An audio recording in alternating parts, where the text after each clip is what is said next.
Hi, I just wanted to go over a couple things I noticed when marking your FRQs from April 20th. The first is there was a few people who had brain farts when thinking about the U rate and the NRU. They did everything else correctly, but they messed up this first part, and while the AP may award for consistency points, that's not something you can necessarily rely upon. But in this case, U rate is less than NRU, and it might be helpful to visualize. So if you go back and remember that LRAS is vertical at the level of full employment, which is the same as the NRU. Anytime we are to the right of LRAS, we know that the U rate is less or lessened. And anytime we go to the left, U rate grows greater.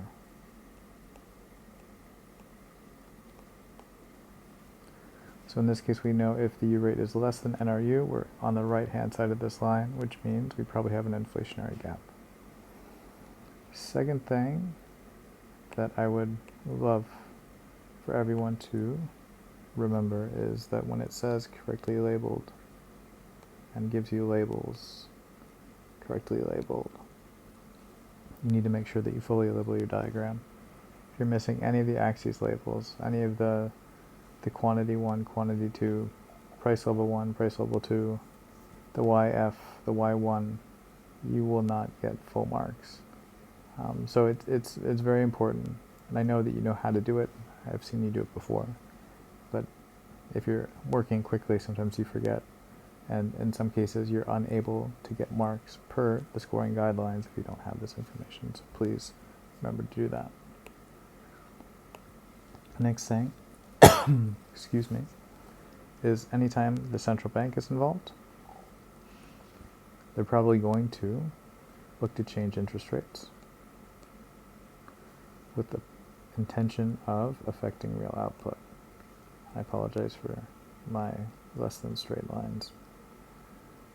But in this case, because interest rates are involved, the next thing you always need to make sure that you're thinking about and putting your answers is interest sensitive or interest rate sensitive spending, which is either in consumption or gross private investment. So you would say that real output would decrease because interest sensitive consumption or gross private investment would decrease as a result of the higher interest rates.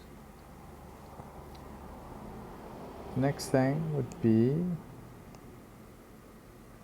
the natural rate of unemployment. And just to remember that the natural rate of unemployment is comprised of frictional plus structural.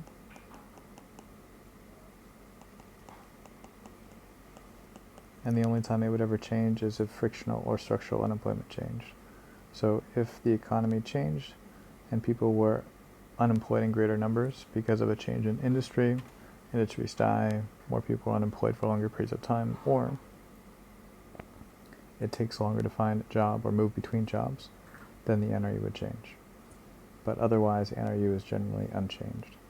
And then the last thing for this one is this gets back to closing the gaps. So if we have an inflationary gap, it gets closed because at a point beyond full employment, we typically have low unemployment, which means we have more firms seeking jobs to fill and employees to fill them, which means those employees typically have greater negotiating power. They may ask for higher wages. Higher wages are an input cost of firms and will serve to increase per unit production cost. And if they do that, that provides an incentive for firms to reduce output or reduce production, which would cause SRAS to shift left, and in this case get us back to LRAS. But the low unemployment leads to higher wages, which is higher input costs, which will cause SRAS to shift left.